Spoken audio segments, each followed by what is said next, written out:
फिर कभी अमर बिल मारूफ, कभी मदीना की रियासत, और कभी अपने ट्वीट में कर हजूर सल्लल्लाहु अलैहि वसल्लम की हदीस को कोट करके, जो कि जलसों में कानों में कहते थे कि इस्लामिक टच दो, इसको इस्लामिक टच दो। वो आज तक अपनी गंदी सियासत में, अपनी साजिशी सियासत में, अपनी फ्रॉड सियासत में, अपनी झूठ सियासत में हजूर सल्लल्लाहु अलैहि वसल्लम का नाम इस्तेमाल करता है। यह मदीना की रियासत होती है जहां अस्पताल जला दो, जहां मस्जिद जला दो, जहां बेजबान जानवर जला दो, जहां मरीजों को बाहर फेंक कर एम्बुलेंसेस जला दो, जहां अपने ही रियासत और अपने ही शोहदा और अपने ही गाजियों की यादगारें जला दो, जहां अपने लॉ इन्फोर्समेंट एजेंसीज के लोगों के ऊपर हमला आवर हो जाए, पुलिस, रेंजर्स और अफवाज पाकिस्तान, उनकी वर्दियां जला दो। तुम्हें शर्म ना आई? और आज भी तुम इस्लाम का नाम लेते हो, हजूर का नाम लेते हो, हदीसें कोट करते हो। फिर कहता है कि लोगों के आने और जाने से कोई फर्क नहीं पड़ता, मेरी मकबूलियत ही बड़ी है। अगर लोग लाए ना जाते, 2018 में पट्टे ना पहनाए जाते, तो तुम उस कुर्सी पर मुसल्लत ना होते इमरान खान साहब। तो लोगों के लाने और जाने से बहुत फर्क पड़ता है। और ये लोग किसी सियासी दबाव पर नहीं जा रहे, ये लोग अपने ज़मीर की आवाज़ पर जा रहे हैं, जिन्होंने तुम्हारी गंदी घटिया गलीज सियासत जो रियासत के ऊपर हमला आवर हो उसको मुस्तरद करके जा रहे हैं, तुम्हारे मुंह पर थप्पड़ मार के जा रहे हैं, क्योंकि उनको तुम्हारी असल चेहरा बेनकाब हो चुका है। हर शख्स अपनी प्रेस कॉन्फ्रेंस में कह रहा है कि जो चीज़ 9 माह को हुई उसको हम अपने हलकों का में उसका दिफा नहीं कर सकते। हमारे हलके जो हैं, हमारी कॉन्स्टिट्यूएंसीज जो हैं, हमारे हलके के लोग जो हैं, वो इसको कंडेम कर रहे हैं और कह रहे हैं आप इस शख्स को छोड़ें, इस शर को छोड़ें, इस फसाद, इंतशार और फितने को छोड़ें। वो अपने ज़मीर की आवाज़ पर, जिनके दिलों में आज भी अल्लाह ताला का खौफ है, वो तुम्हें छोड़कर जा रहे हैं। इसलिए लोगों के लाने और जाने से उन लोगों को तो पता चल गया होगा कि जो रह गए हैं कि इसको जाने और आने से कोई फर्क नहीं पड़ता। ये एक फाशिस्ट है, इसको किसी की इज्जत, किसी की कोई अहमियत नहीं है। और शोहदा की मुजम्मत आज तक नहीं आई। जब पेशावर में हमला हुआ, कोई बंदा वहां नमाज जनाजा में शामिल नहीं हुआ। जब लसबेला के अंदर, फ्लड्स के अंदर वो हेलीकॉप्टर क्रैश हुआ और शहीद हुए अफसर, इन्होंने पाकिस्तान तहरीक इंसाफ के जहां ये फ्रॉड तस्वीरें लगाते हैं ना, उस ट्विटर हैंडल से शोहदा के खिलाफ मुहिम चलाई। ये सारी की सारी मंसूबाबंदी इमरान खान ने कराई है। और ये मुजम्मत करके और ये ड्रामे करके और ये तमाशे करके तुम अवाम को भेड़ और बकरियां ना समझो। और मुजम्मत से बात नहीं बनेगी, तुम्हें कानून के कटहरे में और शिकंजे में आना पड़ेगा। अपनी करप्शन का और 9 माह के साने का तुम्हें जवाब देना पड़ेगा, जो तुमने मंसूबाबंदी करके पाकिस्तान की रियासत के ऊपर तुम हमला आवर हुए हो। और आखिर में, जैसे मैंने आपको कहा, फिर आपको याद है वो जो इसने वीडियो लगाई कि एक बच्ची व्हीलचेयर के ऊपर गई है और वो पुलिस वालों के आगे, और फिर वो बच्ची 2 मिनट में वही व्हीलचेयर से उठ के बात करने लग गई और चलने लग गई। कहता है मुल्क को एक पीडीएम के अमल जो है वो बदनाम कर रहा है। मुल्क को तुमने जितना रुसवा किया है, मुल्क की इज्जत को, उसमें तारीख में मिसाल नहीं मिलती। इंपोर्टेड हुकूमत कहते थे, आज सारे इंपोर्टेड तुम्हारी हमायत में बाहर आ गए हैं। ये तस्वीरें देख देख के, ये जो ह्यूमन राइट्स वॉच है ना, वो ये तस्वीर देखे कि ये इमरान खान साहब ने आर्टिफिशियल इंटेलिजेंस के जरिए जनरेट कराकर अपने ट्विटर हैंडल से ट्वीट की है। ये झूठ बोलता है शख्स। इंसानी हकूक अगर किसी के पामाल हुए, इमरान खान के हाथों हुए, तो उन मरीजों के हुए जिनकी एम्बुलेंस को जलाया गया, उन बच्चों के हुए जो अपने स्कूल नहीं जा सकते, उन मरीजों के हुए जिनके अस्पताल को आग लगा दी, उन बेजबान जानवरों के हुए जिनको इन्होंने जिंदा जला दिया। उनके इंसानी हकूक पामाल हुए। और फिर हर बात में झूठ बोलता है, साइफर लहरा के बदनामी करता है मुल्क की। तोशा खाना को सऊदी अरेबिया की खाना काबा के अक्स की घड़ी बेचकर मुल्क को रुसवा किया इस शख्स ने। कहता है मेरी घड़ी मेरी मर्जी। बदनामी की बात करते हो। तुमने 4 साल इस मुल्क पर मुसल्लत होके मुल्क को रुसवा किया, उसकी इज्जत को बहाल किया वजीर आजम शहबाज शरीफ ने आते ही जो मुल्क पाकिस्तान से बात नहीं करना चाहते थे, तुम्हारी अमालों की वजह से, तुम्हारी हरकतों की वजह से, तुम्हारी गलीज जहनियत की वजह से तुमने मुल्क की फॉरेन पॉलिसी को तबाह किया और कहते हो मुल्क की बदनामी हो रही है जो पीडीएम कर रही है। जिसने मुल्क की रियासत की अस्पताल, स्कूल, रेडियो पाकिस्तान के आर्काइव्स जला दिए, उससे तुम्हारी क्या दुश्मनी थी? वही लोग जो पीटीवी पे अगर इनको सजाएं हो जाती ना तो ये रेडियो पाकिस्तान पेशावर जलता ना।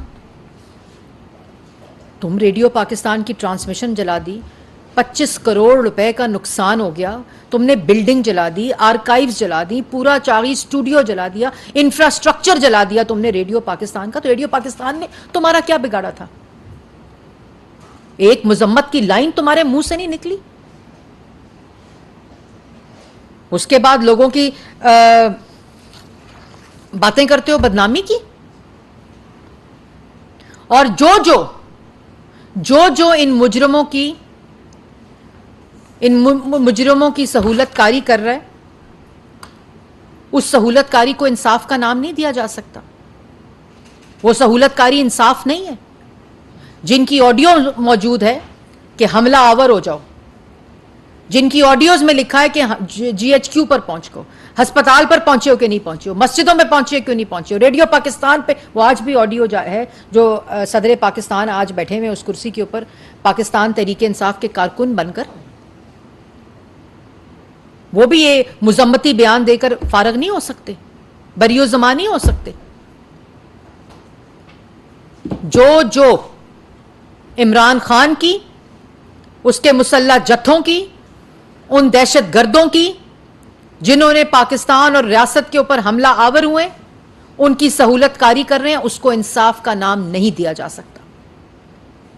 और जो इसमें मुलव्विस है, जैसे मैंने पहले कहा, उसको कानून के मुताबिक सजा मिलेगी और ऐसी मिसाल बनेंगे कि आइंदा किसी की जुर्रत ना हो कि बेज़बान जानवर जला दो, अस्पताल जला दो, स्कूल जला दो, शोहदा की और गाजियों की यादगारें जला दो। ये नहीं हो सकता। और ये सिर्फ तब नहीं होगा जब ये डेटरेंस कायम होगी कि जो ये जुर्रत करेगा, जो जुर्रत 75 साल में हमारे अजली बदतरीन दुश्मन ने नहीं की, जिन्होंने ये हरकत की है, वो सब कानून के कटहरे में आएंगे। और कोई जी आपका सवाल? सनाउल्लाह साहब और तारिक चौधरी साहब, ये बताइए कि इसके नतीजे में बड़ा अनप्रेसिडेंटेड प्रेशर आ रहा है इंटरनेशनल लेवल पे। कभी कांग्रेसमैन का जो है वो खत आ रहा है, कभी नेशनल सिक्योरिटी एडवाइजर का फोन आ रहा है इमरान खान साहब को, कैनेडियन पार्लियामेंट के लोग जो है बातें कर रहे हैं। तो ये सारा जो झूठा प्रोपेगेंडा था, उसकी वजह से जो प्रेशर आ रहा है, उसको कंट्रोल करने के लिए, काउंटर करने के लिए देखें, हम में ये मैं वाज़िया तौर पर बतौर हुकूमती तर्जुमान ये आप लोगों को बताना चाहती हूँ, हम पे कोई प्रेशर नहीं है। हम पे प्रेशर है जिनके स्कूल जल गए हैं, जिनके अस्पताल जल गए हैं। हम पे प्रेशर है जिन लोगों के शोहदा को, शहीदों की बेहुरमती की गई है, जो लोग मुल्क और रियासत पर हमला आवर हुए हैं।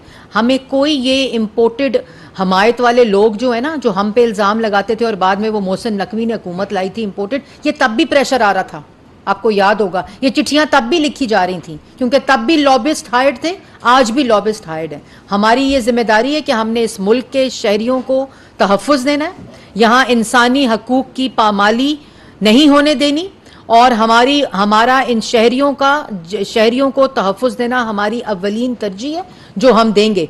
बाकी जो लोग खतूत लिख रहे हैं वो ज़रा पहले जो अपने मुल्क में करते हैं और दूसरे ममालिक में करते हैं, पहले उन पे गौर करें। कैपिटल हिल की जो मैंने आपको मिसाल दी, जिस वक़्त मुल्क की अमलाक के ऊपर शहरी हमला आवर हुए थे, वो आज तक जेलों में है और होना चाहिए।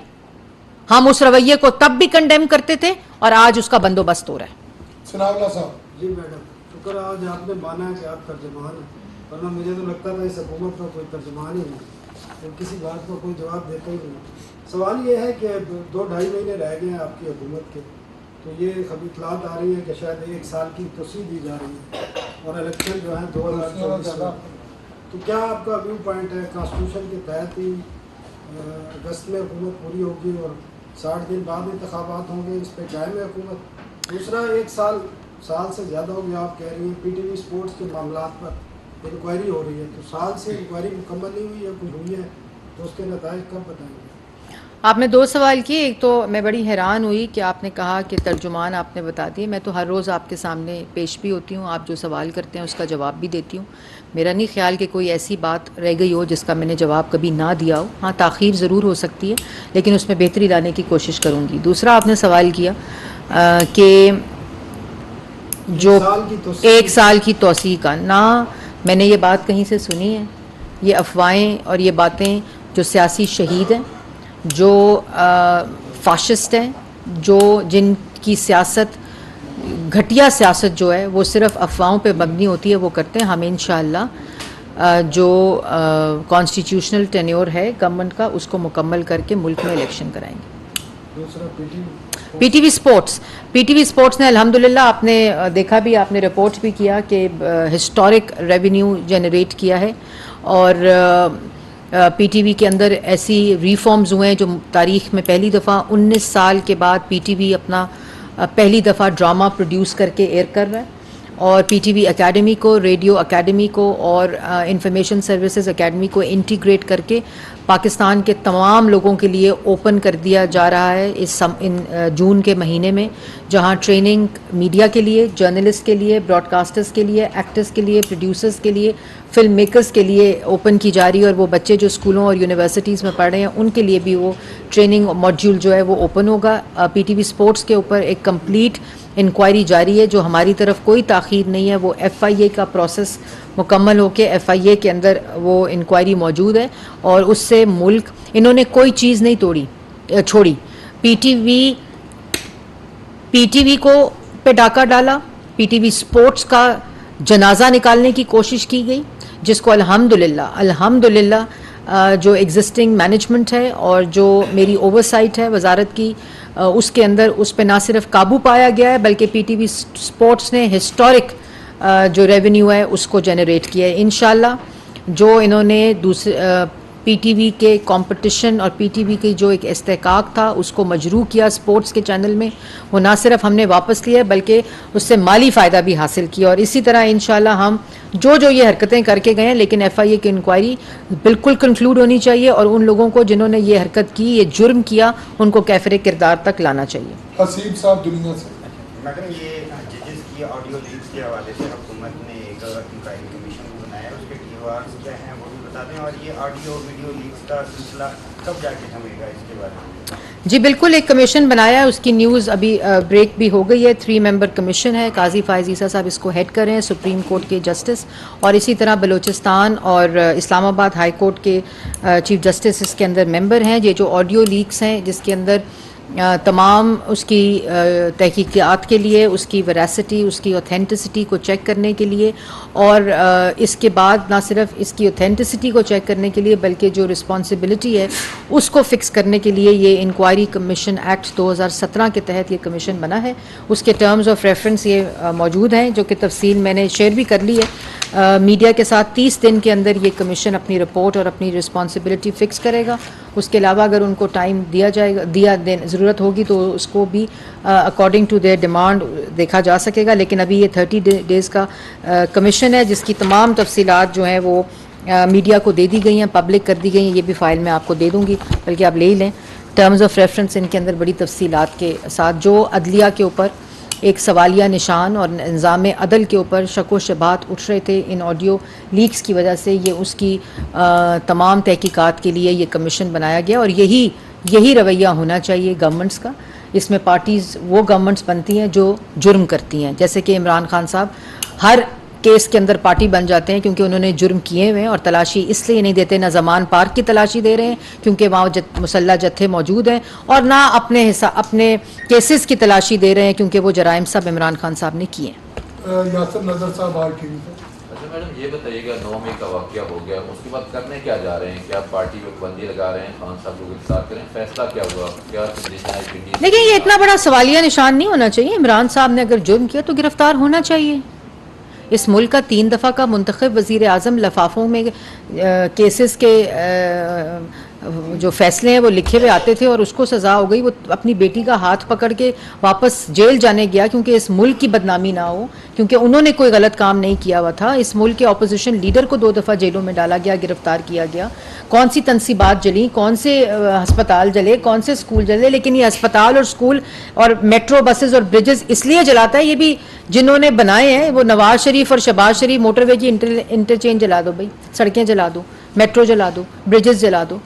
तो वो नवाज शरीफ बना कर गया, शहबाज शरीफ साहब अवामी खिदमत करके ये तमाम पब्लिक ट्रांसपोर्ट हो, मैस ट्रांसपोर्ट हो, ये नवाज शरीफ साहब मोटरवे, सड़कें बना कर गए, अस्पताल बना कर गए, स्कूल बना कर गए। इसका काम है जलाना। लेकिन अल्लाह ताला, ये भी नसीब की बात है कि कोई बनाता है और कोई जलाता है। ये अल्लाह ताला जिसको तौफीक दे, अल्लाह ताला के हाथ में ये बात होती है। सोनिया कोहिनूर टीवी से। नवाज शरीफ साहब ने पीटीआई की जमानत पर पाबंदी और आर्मी कोर्ट की मुखालफत की है और सुनने में आया है कि माइनस इमरान खान पीटीआई की तहरीक भी शुरू की जा रही है, सियासत की जा रही है। तो अभी लग ऐसा रहा है कि स्टैब्लिशमेंट और गवर्नमेंट एक प्लेटफॉर्म पे है, अदलिया और इमरान खान जो है वो एक प्लेटफॉर्म पे है। ये जो इदारों का आमने सामने होने वाला जो बहरान है, ये कब तक खत्म हो जाएगा? ये लग आपको ही रहा है बेटा, शायद कोहिनूर को ही लग रहा है, हमें तो ऐसा नहीं लग रहा। क्योंकि अगर आपका दिल आज दुखी नहीं है कि GHQ पर हमला क्यों हुआ है, कोर कमांडर के घर पे हमला क्यों हुआ है, फौजी वर्दियां क्यों जलाई गई हैं, उनकी यादगारें और उनकी तनसीबात क्यों जलाई गई हैं, आपका दिल भी रंजीदा होगा इस बात पे, है कि नहीं? तो इसका ये मतलब तो नहीं एस्टैब्लिशमेंट और आप एक पेज पे हैं। सवाल दूसरा, आपने नवाज शरीफ साहब की बात की। नवाज शरीफ साहब का जो, मैं पार्टी की तर्जुमान भी हूँ और मैंने तो ऐसी कोई बात नहीं सुनी, ना उन्होंने की ऐसी कोई बात, क्योंकि वो कानून के ऊपर अमल दरामद पे यकीन रखते हैं। उन्होंने ख़ुद भी इस बात की ना सिर्फ अपनी मिसाल खुद बनाकर अपनी मिसाल दी है कि कानून का एहतराम करना चाहिए और कानून अपना रास्ता खुद लेता है। और सुरखरू भी जो लोगों ने जुर्म नहीं किए होते, अल्लाह ताला और कानून ही सुरखरू करता है। तो ऐसी कोई बात ना मैंने सुनी है, ना मैंने इसकी कोई ऑफिशियल स्टेटमेंट दी है, ना मैंने उनकी कोई ऑफिशियल स्टेटमेंट इस बारे में देखी है। सारे दोस्त तशरीफ रखें।